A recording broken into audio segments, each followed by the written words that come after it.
जय हिंद दोस्तों, मैं राहुल कुमार यादव आप सभी को स्वागत करता हूं अपने नए यूट्यूब चैनल गणित एडिक्शन में। आप सभी को आज के क्लास में आप लोगों को त्रिकोणमिति का बेसिक हम पढ़ाएंगे।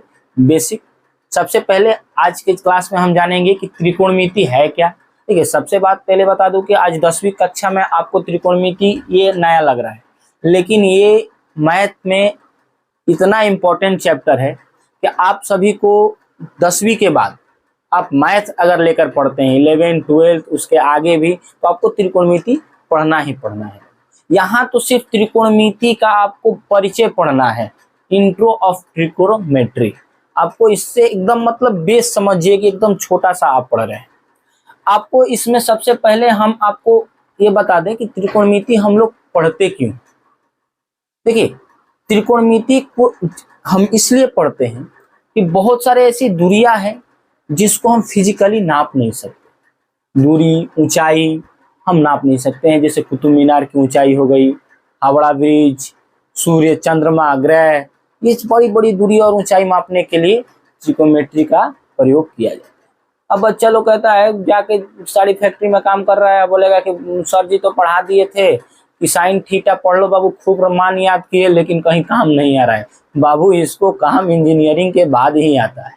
इसको सोचोगे कि बढ़ावा तक त्रिकोणमिति पढ़ ले और जाके कहीं कंपनी में काम करने लगे कोई भी पोस्ट पर, तो उसको तुम्हें जरूरत नहीं पड़ेगी। तब उस समय तुम जो खोज रहे हो कि ना भैया के पढ़ावल का तो काम है ना, आएगा, लेकिन टाइम होना चाहिए। चलिए आते हैं पॉइंट पे अपने। पहले सबसे पहले जानते हैं कि त्रिकोणमिति है क्या। देखिए, इसका एक शाब्दिक अर्थ है त्रिकोणमिति। त्रिकोणमिति के शब्द से बनता क्या है। देखिए, त्रि से होता है तीन जिसमें कोण हो, तीन कोणों को मापन, तीन कोण को मापना ही त्रिकोणमिति है, जिसमें तीन कोणों का मापन चल रहा है। तीन कोण किसमें होते हैं, जिसमें तीन कोण या तीन भुजा, उसे क्या कहते हैं, त्रिभुज। यानी कि एक चीज हमें दिमाग में आ गया कि त्रिकोणमिति में हमें क्या पढ़ना है बाबू, तो त्रिकोणमिति में हमें त्रिभुज के बारे में पढ़ना है। लेकिन हम जानते हैं कि त्रिकोणमिति में त्रिभुज, अब तो त्रिभुज तो कई प्रकार का होता है, समकोण त्रिभुज, न्यून कोण त्रिभुज, अधिक कोण त्रिभुज, समबाहु त्रिभुज। लेकिन एक चीज याद रखिएगा कि अगर 10वीं कक्षा में आपको त्रिकोणमिति में सिर्फ समकोण त्रिभुजों के बारे में पढ़ना है। किस त्रिभुज के बारे में पढ़ना है, तो सिर्फ समकोण त्रिभुज के बारे में आपको पढ़ना है। अब जैसे आपको समकोण त्रिभुज के बारे में पढ़ना है, तो जैसे समकोण त्रिभुज का नाम याद आता है, एक चीज उस वक्त आपको याद आती होगी, पाइथागोरस परिमेय। कौन? पाइथागोरस परिमेय।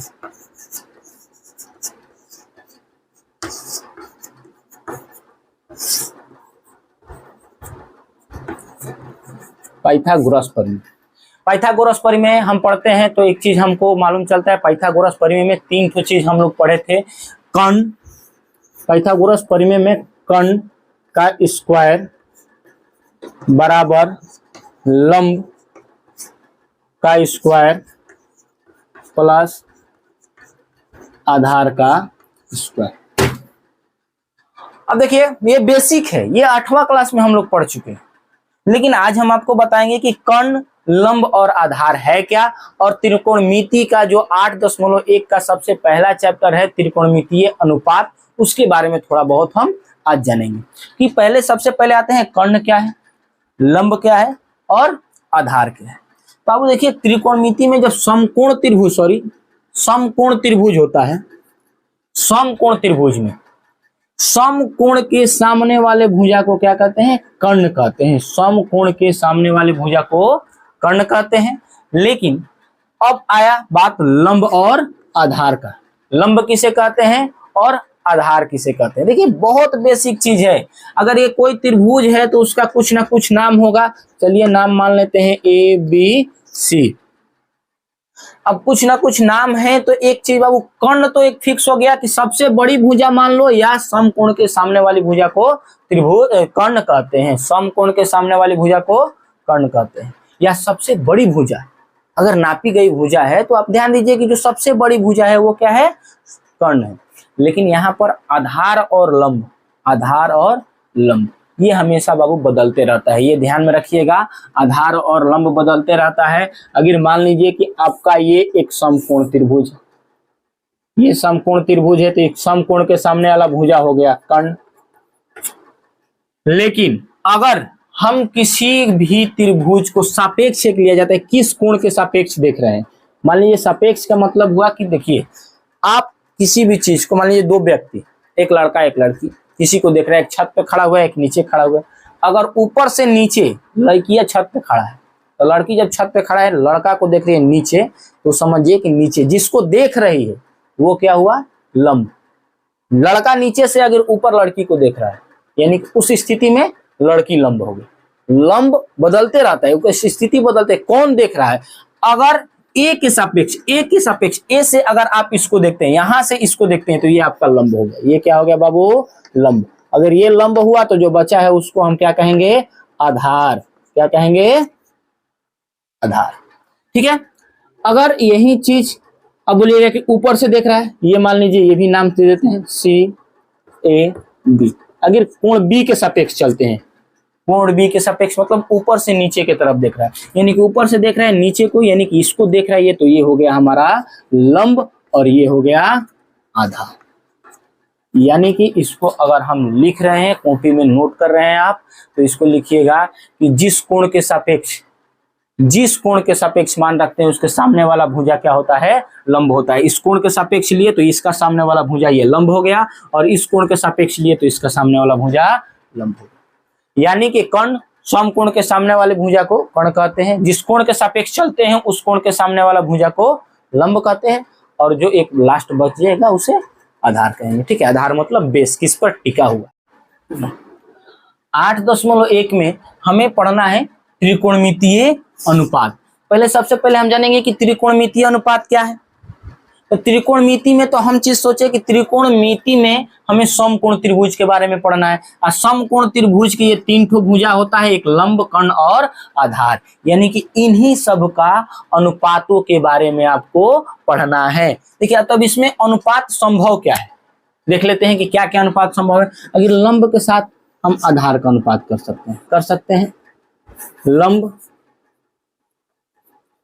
लंब का अनुपात किससे कर दे, आधार से।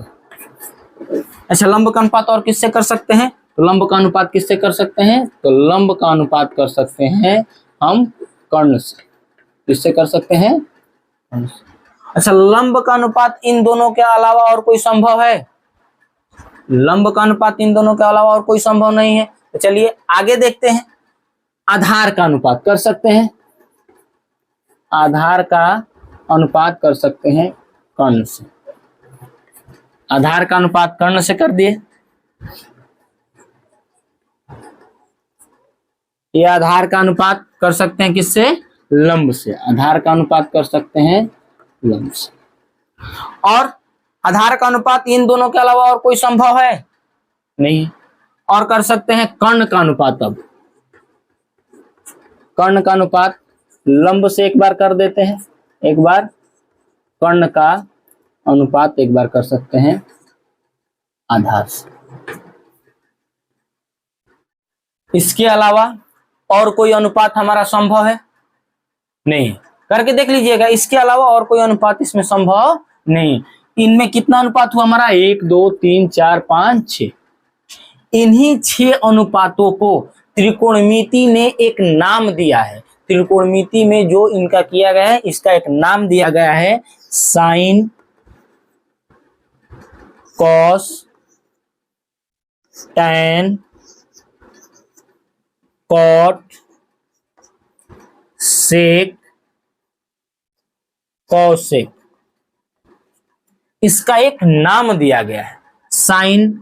अब देखिए बाबू, अक्सर ये नाम, ये किसी जिस साइन कोई भी हो, एक कोण के सापेक्ष चलते हैं, तो नॉर्मली हम किसी भी कोण को थीटा मानते हैं, तो इसलिए इसको कह देते हैं sine theta, cos theta, tan theta, cot theta, sec theta या कॉसेक थीटा। आप चाहते हैं तो ए बी कोई भी नाम रख सकते हैं, साइन ए, कॉस ए।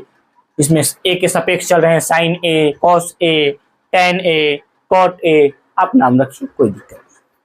अब इसमें साइन थीटा किसे कहा जाता है, इसमें किसको साइन थीटा कहेंगे, किसको लंब कॉस थीटा कहेंगे, किसको टैन थीटा कहेंगे, ये कैसे पहचानेंगे? इसके लिए सबसे आसान ट्रिक है आपके लिए, एक मैं बताता हूं, लाल बटा में कक्का, लाल बटा में LAL बटा में कक्का, ये याद रखिए, ये याद रखिए, लाल बटा में कक्का। इससे आप पूरा निकाल सकते हैं। कैसे? देखिए, सबसे पहले है साइन L बटा में के, L फॉर लंब, L फॉर लंब, लंब अनुपात यानी कि लंब बटा में कर्ण, लंब बटा में कर्ण, आधार बटा में कर्ण, कॉस का क्या हो जाएगा, आधार बटा में कर्ण। ऐसे टैन का हो जाएगा लंब बटा में LA आधार। उसके उल्टा ठीक चला जाएगा, यहां से चलिए साइन कॉस टैन, ये चलिए साइन कॉस टैन, ठीक इसके उल्टा चलिए, साइन के बाद टैन के बाद कॉट टैक कॉट सेक कॉसेक, ये हो जाएगा कॉट, इसके उल्टा हो जाएगा साइन के उल्टा कॉट, आधार बटा में लंब हो जाएगा, आधार बटा में लंब। सेक का क्या हो जाएगा, sine cos tan cos, sine cos tan cot sec, sec का क्या हो जाएगा, कर्ण बटा में, कर्ण बटा में आधार, कर्ण बटा में। वैसे ही कर्ण का क्या होगा, सॉरी कौशिक क्या क्या होगा, कर्ण बटा में लंब। ओके, ये हमारा हुआ त्रिकोणमितीय अनुपात। ठीक है, चलिए आगे चलिए आते हैं एक ठो इस पर जो हम पढ़े, क्या पढ़े, त्रिकोणमितीय अनुपात किस तरह से निकाला जाता है, एक इस पर हम क्वेश्चन कर लेते हैं, जिसमें आपको 8.1 में आपको जिसके बारे में पढ़ना है उस पर एक हम उदाहरण कर लेते हैं, एग्जाम्पल। देखिए दिया है, अगर साइन ए का मान दिया है, साइन ए बराबर 12/13 दिया हुआ है, तो अन्य सभी त्रिकोणमितीय मान ज्ञात कीजिए। तो अन्य सभी त्रिकोणमितीय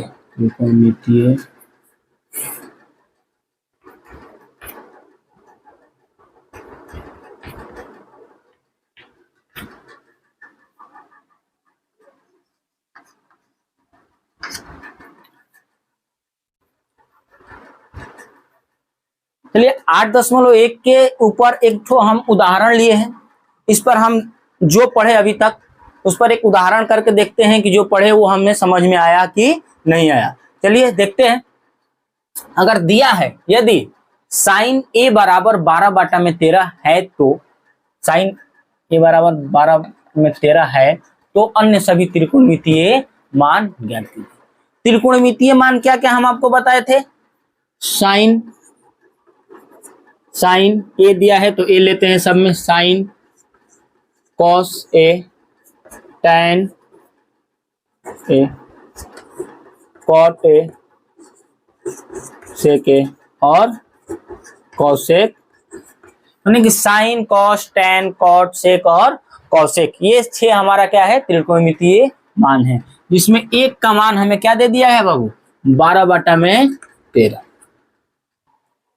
हमने अभी पढ़ा कि साइन थीटा बराबर क्या होता है, साइन थीटा बराबर होता है लंब बटा में कर्ण। क्या होता है हमारे महाशय जी, लंब बटा में कर्ण। साइन थीटा या थीटा के जगह पर कोई भी मान दिया हो, ए दिया हो, बी दिया हो, हम वही लिखेंगे, यानी कि साइन ए बराबर क्या होता है, लंब बटा में कर्ण। आपको जब भी याद नहीं आ रहा है, शुरुआत कॉपी पर आप लिख ले लाल बटा में कक्का। ये हमारा एक फेमस ट्रिक है जो हर एक जगह आपको हर एक शिक्षक पढ़ाएंगे, लाल बटा में कक्का, साइन ए बराबर लंब बटा में कर्ण।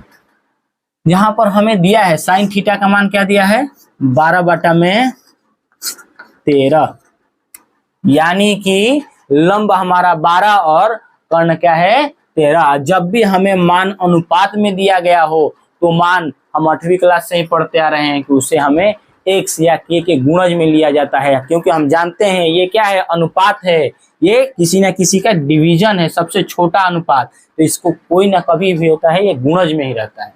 यानी कि हम कह सकते हैं, इसका मान लिख लो, बराबर लंब बटा में कर्ण, यानी कि लंब बराबर क्या है 12x ले लेते हैं, किसी का गुणज ले लो कोई भी चर। कर्ण बराबर कितना है 13x। आपको लंब और कर्ण का मान निकल गया। लंब, और मान लीजिए कि हम एक त्रिभुज यहां से ले लेते हैं, यहीं पर बना देते हैं, जिसमें आपको मान लीजिए ये हो गया समकोण त्रिभुज, ये हो गया ABC, इसके सामने वाला भुजा लंब, लंब ये क्या हो गया हमारा 12x, ये हो गया हमारा कर्ण, समकोण के सामने वाला भुजा, यानी कि ये 13x। हमें क्या ज्ञात करना है, आधार। आधार ज्ञात करने के लिए क्या है फॉर्मूला हमारा, हम लोग अभी जानते हैं कि कर्ण बराबर पाइथागोरस प्रमेय से कर्ण का फॉर्मूला होता है अंडर रूट लंब का स्क्वायर। ये फॉर्मूला है बाबू, लिख लीजिएगा, स्क्वायर प्लस आधार का स्क्वायर, सॉरी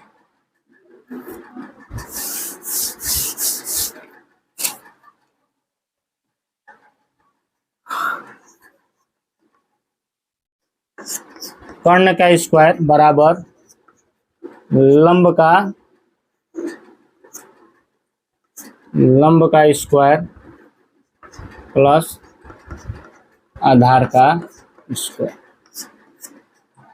अगर लंब इधर प्लस में इधर आएगा तो माइनस में, यानी नॉर्मली आधार से इसी से कन्वर्ट होता है। ये आधार का फॉर्मूला हो जाएगा लंब का, सॉरी कर्ण का स्क्वायर माइनस लंब का स्क्वायर। आइए इधर स्क्वायर में रहेगा, इधर जाएगा तो रूट में हो जाएगा। इसका सॉल्यूशन करेंगे, क्या हो जाएगा बाबू हमारा, सॉल्यूशन कीजिएगा। कर्ण का स्क्वायर, कर्ण कितना है 13, 13 का स्क्वायर करेंगे तो क्या हो जाएगा 169, एक्स स्क्वायर का एक्स स्क्वायर माइनस लंब का स्क्वायर, लंब कितना है 12, 12 का स्क्वायर करेंगे तो क्या हो जाएगा 144, एक्स का एक्स स्क्वायर। 169 में से 44 घटेगा कितना आएगा, अंडर रूट 25x स्क्वायर। इसको रूट से निकालेंगे तो कितना आ जाएगा 5x, यानी कि हमारा आधार कितना हो गया 5x। अब नॉर्मली हम निकाल सकते हैं सभी त्रिकोणमितीय अनुपात। आधार कॉस का क्या होता है, आधार बटा में कर्ण, आधार का मान कितना है 5, x लिखना है तो x लिखो, कट जाएगा लास्ट में, 5x बटा में कर्ण कितना है बाबू 13x, x से x कैंसिल हो गया, यानी कि 5 बटा में 13। tan का ऐसे ही निकाल लेंगे, लंब बटा में आधार, इसका लंब कितना है, लंब है 12x बटा में आधार कितना है, लंब बटा में आधार, आधार कितना है 5x, x से x कट गया, यानी कि इसका अगला त्रिकोणमितीय अनुपात हो जाएगा 5, 12 बटा में। अन्य तीनों का आप निकाल के दिखाइएगा, निकाल लीजिएगा अपना कॉपी पर और कमेंट बॉक्स में हमें लिखकर। अगर हमारा वीडियो अच्छा लगे थोड़ा शेयर कीजिए, लाइक कीजिए। जय हिंद, जय भारत।